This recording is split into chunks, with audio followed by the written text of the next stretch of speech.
Welcome to the Earned First podcast at the Cannes Lions 2026 Festival of Creativity, and I'm absolutely delighted to be back here for the second year with our friends at Zeno Group.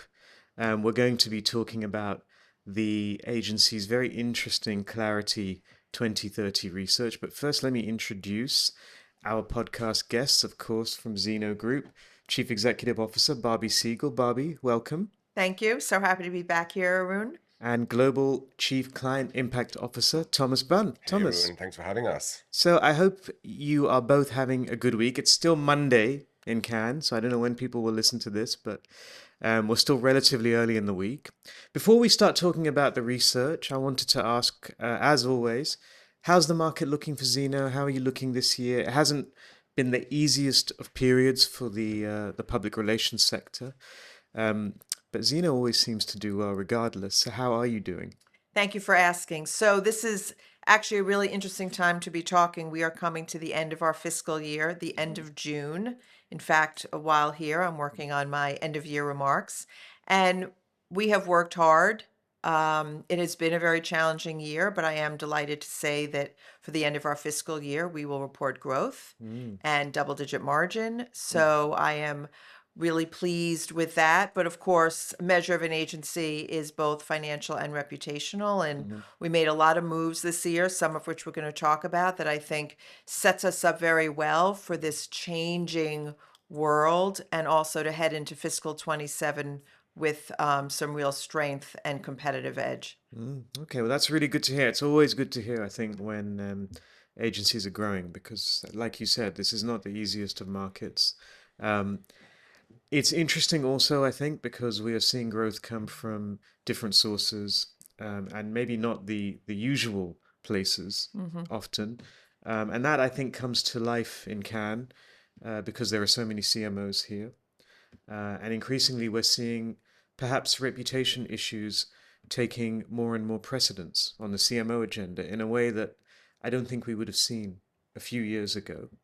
And Zeno has very helpfully researched, I think, around 100 CMOs for your 2030 Clarity research. And there's some fascinating findings that I'd like to talk to both of you about that look at growth, that look at reputation, look at AI discoverability, and then look at the relationship between the CMO and the CCO. And these are all, I think, kind of the crucial talking points, certainly if you're coming from an earned first lens, like we are. So let's start with one of the key findings that I think is really interesting. And actually, it's a few findings around maybe tension between growth and trust. So 82% of CMOs in your study agree that reputational considerations are a bigger factor in marketing and growth decisions than before. But only 13% say that they're frequently involved in weighing growth opportunity against reputational risk. And then I think more than half, about 54% say only sometimes or rarely. And almost 2/3 say that reputation and comms considerations have actually slowed marketing execution. So do you think that reputation is actually being built into growth decisions? Or does it come later on when the stakes are already too high? And do you think there's work to be done to make reputation almost an input earlier in the process?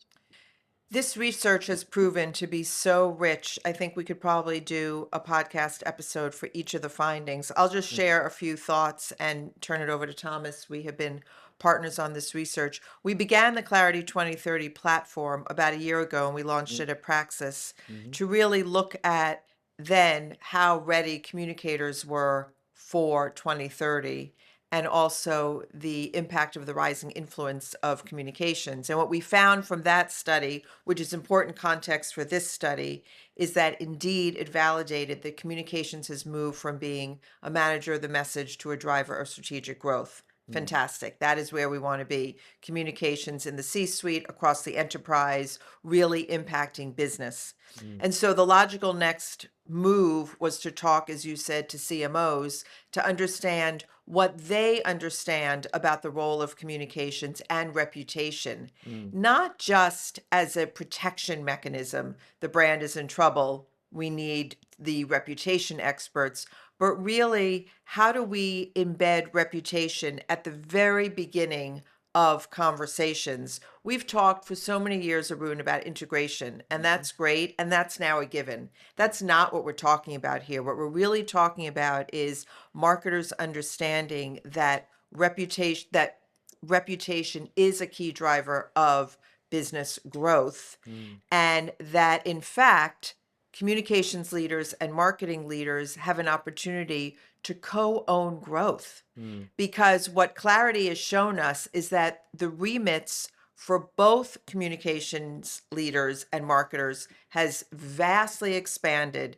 as pressure intensifies and growth is sought after, but neither one feel quite ready. And we think that has to do with A, the understanding of each other, and B, the organizational structures to support it. Yeah, and I'll just build on that. I think we were heartened to see how many marketing leaders do think that reputation is way more important than it ever has been before. I think it was 82% thought it was, extremely important, but only just half of them are seeing it through the way it is impacted by sales. So, for example, they have a very narrow lens of reputation right now. If it hurts my top line sales, it's a reputational issue. They're not looking at reputation, as you said, as a business input right from the start. As communicators, we all know we look at the full landscape of stakeholders, a very complex map. We try and decipher and understand and predict, obviously, where reputational problems could arise and impact the business in many different ways. But for the marketer, it really is through the lens of sales, and we saw that. And sometimes brand health. So the problem is they're not thinking about it right at the start. They think about it really near the end once they've seen the sales come in. So this is really the big shift that needs to be made, is to help marketers really truly understand that you can build your business strategy around reputation, and in doing so, obviously you can actually accelerate your growth, and also you can protect your brand clearly from all the issues. So that really is that kind of disconnect we're seeing right now. We're glad to see them much more focused on reputation. They don't really know operationally and organizationally how to truly manage it and how to truly put it at the heart of the work they're doing. And that's again where communications can really step in. And in some ways, it's understandable. The world is changing so fast, responsibilities are expanding, communications has evolved in so many ways across the entire organization, that the opportunity to get back together with the marketers and really help them, as Thomas said, understand the potential and what reputation is, both as a mechanism to protect, but also to proactively grow and promote. The big question as well is who owns growth in an organization, right? Traditionally, marketing kind of own growth. Now they're really laser focused on growth. And communications was focused on obviously reputation, perception, managing all of that. So I think now it is, as Bobby said, this understanding of it's no longer about alignment between the functions, it's about co-ownership. Right. Everybody owns growth, and not just comms and marketing. Surely the CFO, the CHRO with talent, everybody's involved in the growth equation, but Yeah. it can't be just one function really driving it. I guess the question that always follows on from that is, how do you make that case to the CMO? I mean, if it is the CMO, but if you're a CCO and you really want to prove that reputation should be an earlier factor in growth decisions, what are the ways to make that case? I mean, I think there's a data point that, if okay, I want to share that Yeah. we were so fascinated by. Sorry, I have to refer to my notes. According to ECO, Yes. you know I ECO, do, yeah. I'm the their non-executive research, chair. 22% of total market capitalization can be attributed to corporate reputation. Right. Yeah. That's a powerful data point. And 26%, wasn't it? what did I say? 22, 26. Oh, yeah. it's 26%. Yeah. That's powerful. And I think there are other ways. We have more opportunity now, as you well know, through data analytics, the intelligence we use, to draw a line between the work that we as communicators do Yeah. and growth. But even to build on something that Thomas said, when you're looking at all the stakeholders, let's even think about the employees. we need to consider employees in the growth equation as well, because they, of course, are your greatest advocates. So it is a case to be made, but I think education and this shared understanding, and what CFO doesn't want everybody in the organization to consider growth as part of their responsibility. Yeah. But understanding, not to interrupt you, that people care about the reputation of a company much more than they ever had. It's not enough just to buy a brand. They want to know where that brand comes from. And I think there is a lot of research that talks about consumer behavior and wanting to feel very aligned to the values of a brand. Yeah. Those values come from the reputation. Indeed. Now, there's some findings about reputation which I think are really interesting, and we are, I think, more familiar with surveys that ask CCOs about reputation, and we perhaps default to this kind of customary view that the CCO is in charge of reputation. But the research tells something of a different story. 43% of CMOs, only 43%, say comms and PR plays a true strategic partner role in shaping reputation on an ongoing basis. Marketing also reports holding more CEO influence than comms on reputation and external positioning, 60% versus 14%. Yet, to be fair, 57% of CMOs concede that comms manages a broader stakeholder remit than marketing does. So why does the function with the wider remit, the broader stakeholder spectrum, it seems to have less authority, less CEO access? Is that a credibility problem for comms? Is it just a turf war? Or is it organizational lag? I'm not sure I completely agree. If you look at the recent Wall Street Journal story Yep. about CCOs reporting to the CEO, I really do think this is an instance of lack of understanding and, if I may, lack of clarity. Communications and PR has grown so fast and evolved in ways that we had only hoped for many years ago, that I think it hasn't quite caught up to the marketing organization about what true strategic communications can do. And as I said earlier, it has absolutely moved from a position of managing the message, PRing a campaign, to being a driver of strategic growth, because we know that strategic storytelling, communicating with myriad stakeholders, as Thomas said, it does all add up. It's not just one activity that delivers growth, it's all of these pieces working together. I mean, I do think there's some serious organizational challenges, though. I think, according to McKinsey, in the last 5 years, the C-suite has grown 50%, right? So that's a lot more people with a lot more remits, A lot more voices to tell the story. a lot more responsibilities, a lot of confusion around who owns what. So yes, maybe the marketing lead is in the kind of growth driving position because historically they've moved into that and evolved into that position.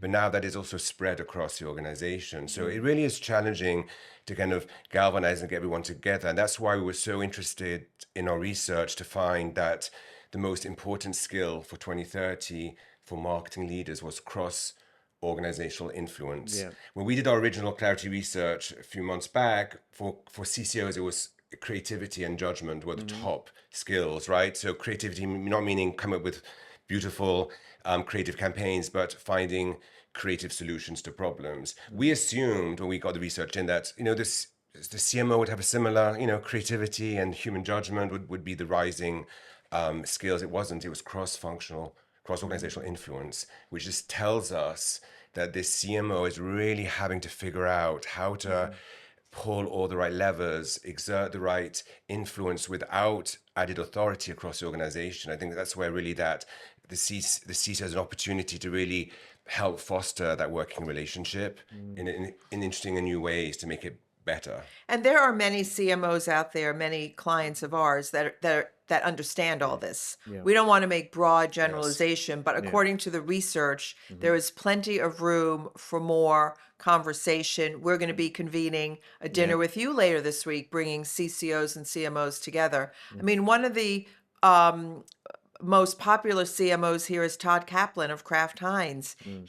He last year here at Cannes, he talked about how important it is for marketers to be in lockstep with the communications people. And Okay. Kraft Heinz, the work we do for them across the brands, it's very culture forward. Mm. Well, when we put our teams together, we always talk about being at the intersection of brand and corporate reputation. Of course, it used to be the brand people here, the corporate people there. Our teams, even on a brand remit, even on a big creative brand remit, our corporate teams are involved from day one, Mhm. just to be sure that there are all the Yeah. considerations being taken, because I think we have all seen what happens, Mm. what can go unfortunately wrong when that doesn't happen.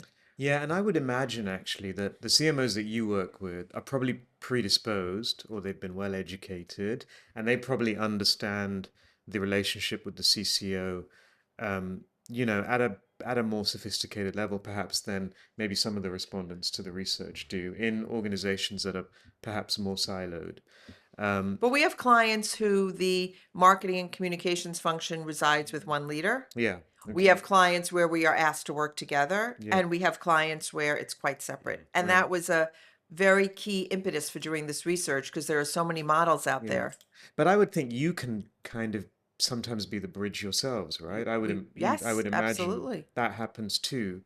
Um, we are seeing, for example, I think you mentioned the Wall Street Journal piece, and I think that reflects how reputation issues are now seen, are taken far more seriously, right? Yes. Which is good in the I, C-suite. Absolutely. Everyone wants a piece, in a way, of reputation. Everyone I think, sees how important it is to a company, and issues blow up now in ways that you can't imagine, you can't predict.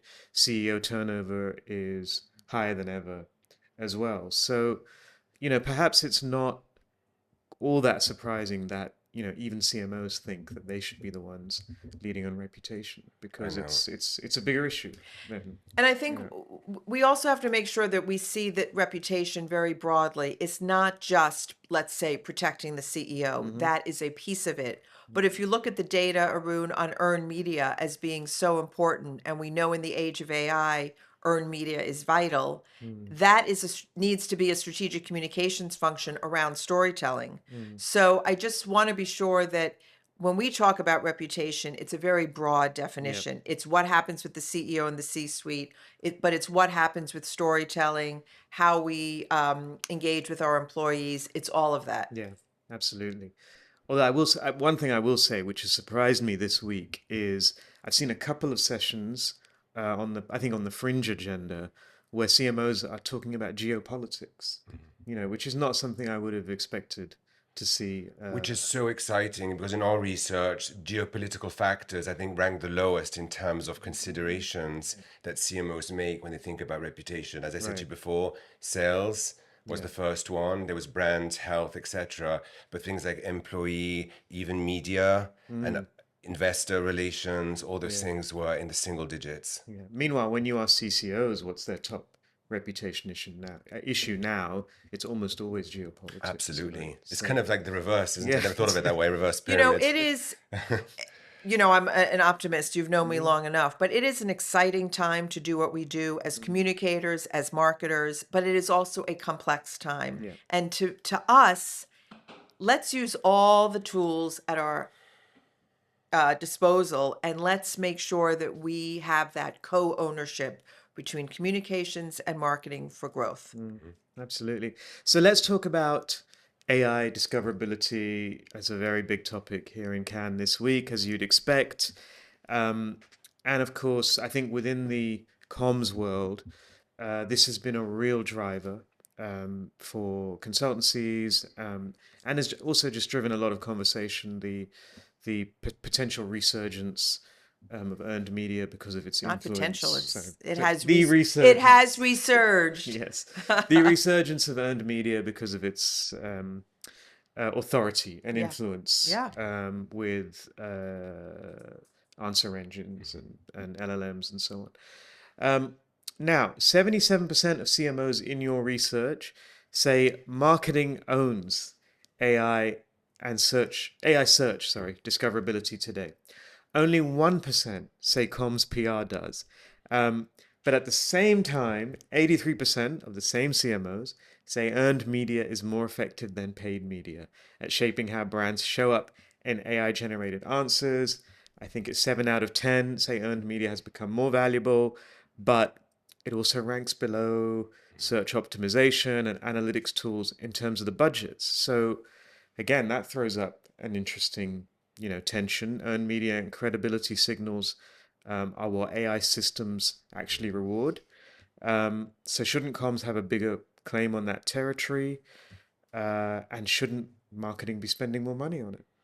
Yeah. You feel you're passionate about I this mean, topic. Take it away. I think you point out the contradictions and the tensions we saw in those findings. I think the big piece that we're seeing right now is that the CMO is extremely focused, as you said, on discovery, visibility, and visibility of the brand. Right? How the brand is the brand showing up in the LLMs.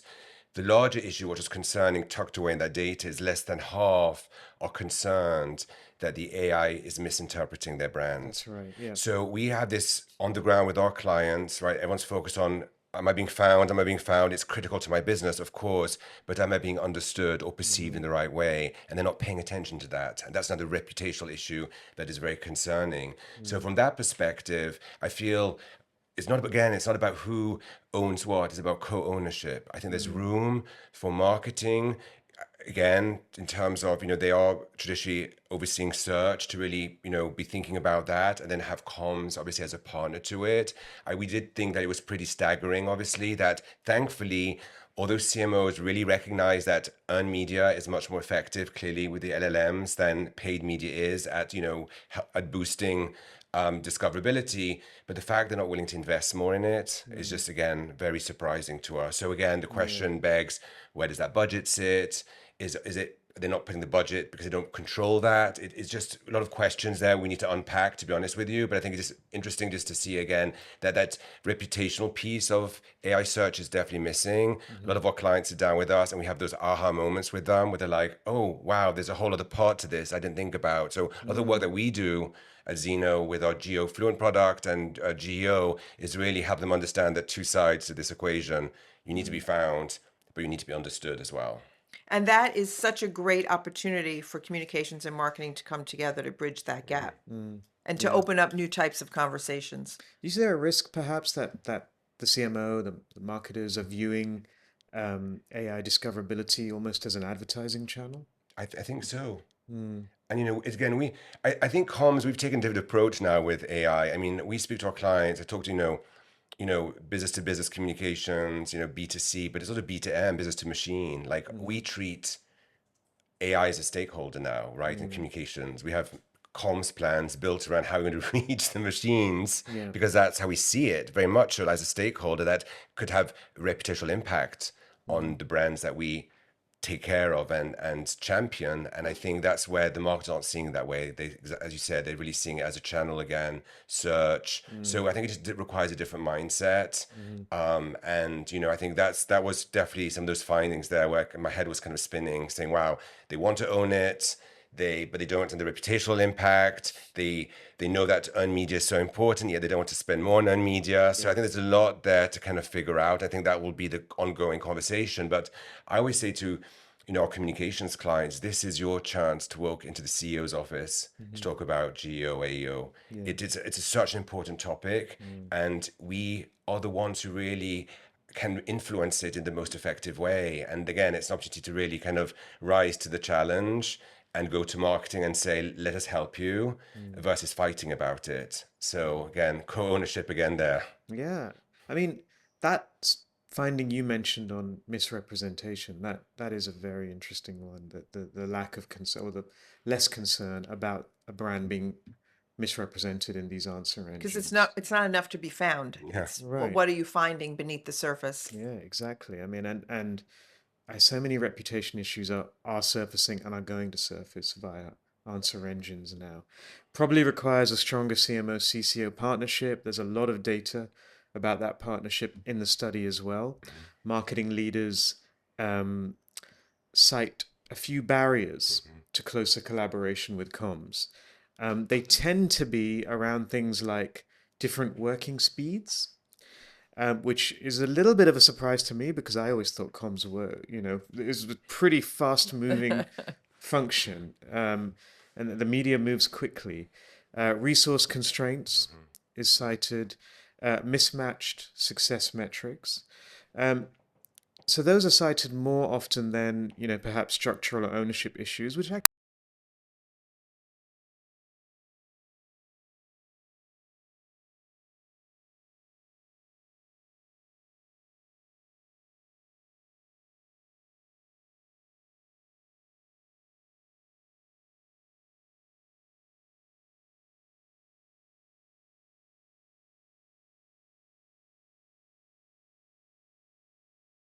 For me, it's less about, look, of course, we all want to be in the lead, right? Mm, We as comms people love that. To me, it's a little less about that mm, and more about just making sure that the communications people are in lockstep with the marketing team from before day one. mm, When we get briefs now, we brief our teams, whether it's a consumer launch or B2B or healthcare, whatever the case may be, we are beginning to put in reputational considerations from the start. So, yes, and here at Cannes Lions, we talk about idea creation from the PR agencies, and we've seen many wonderful examples where that works out beautifully.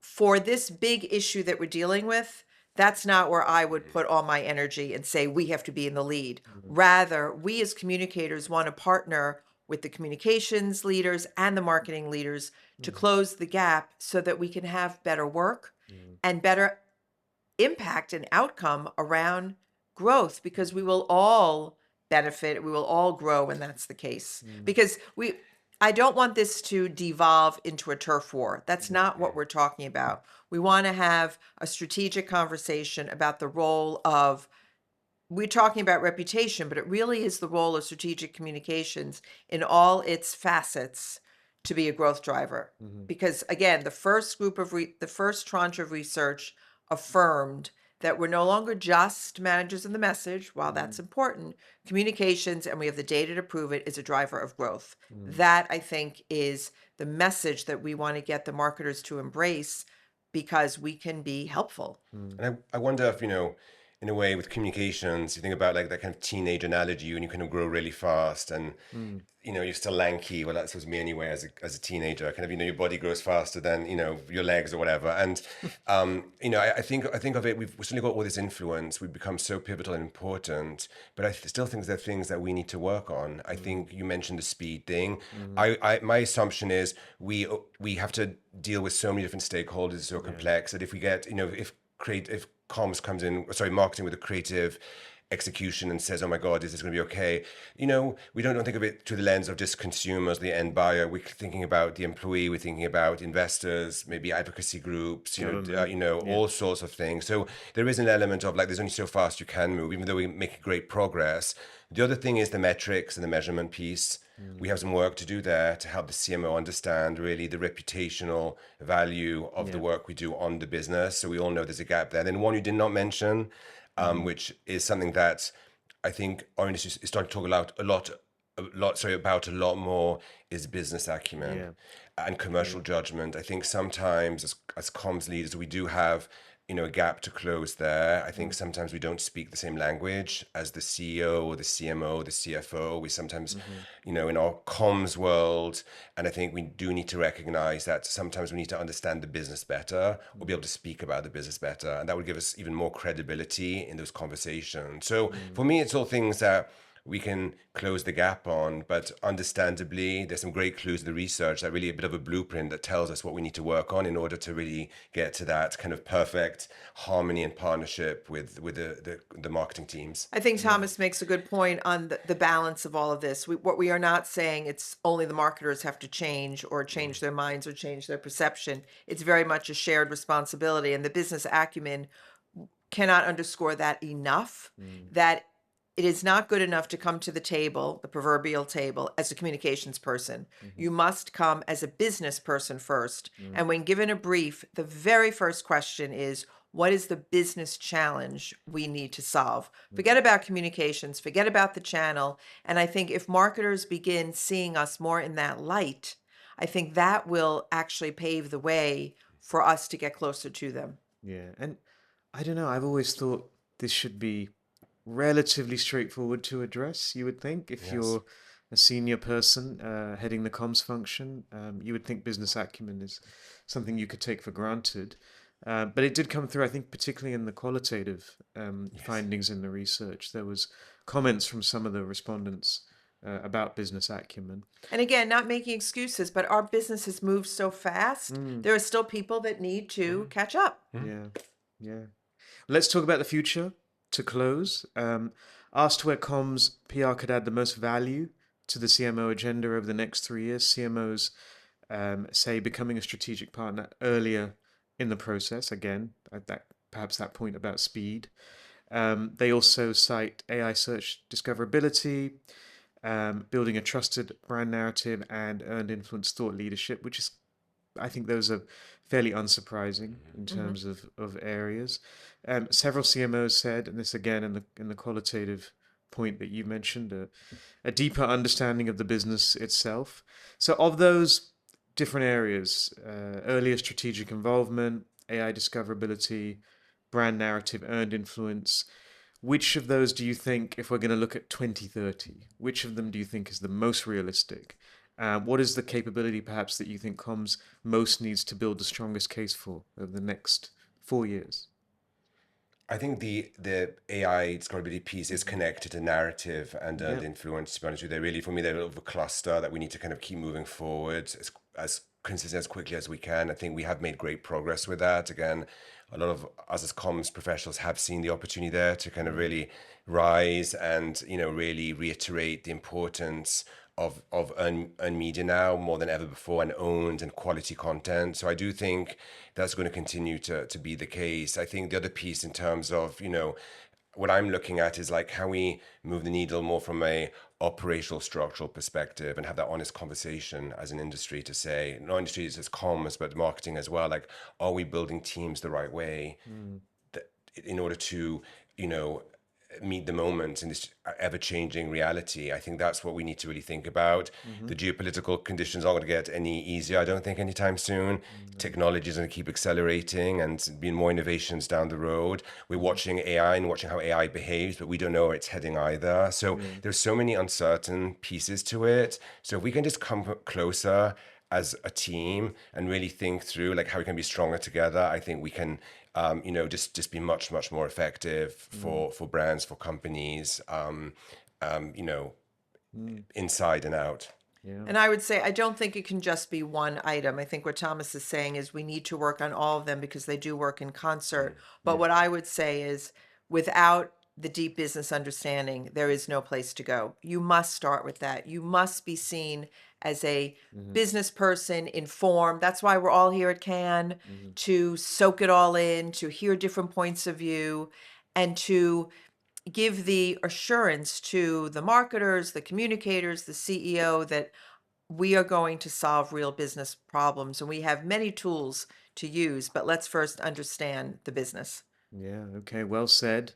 I think the research is very illuminating. I'd really recommend people go through the findings. And I also think that it's quite impressive that you've been able to get a group of marketers to engage, so substantially with questions around CCOs and reputation. So well done to you and well done to Zeno on coming out with this study. I hope you have a great week ahead of you. It's Thank been a you. real We're looking pleasure. forward to our dinner Yeah, later in indeed. the week. We're going to gather some CCOs and CMOs, and we'll Yeah. actually try and talk this stuff Yes. through Yes. in person. So that will be fascinating as well. And you can find all of that on the Earn First website, and of course on our channels and on Zeno's channels as well. So thank you, Barbie and Thomas. Thanks a lot, Thanks for Arun. being here. All right, and a big thank you as well to our production partners at Real Films.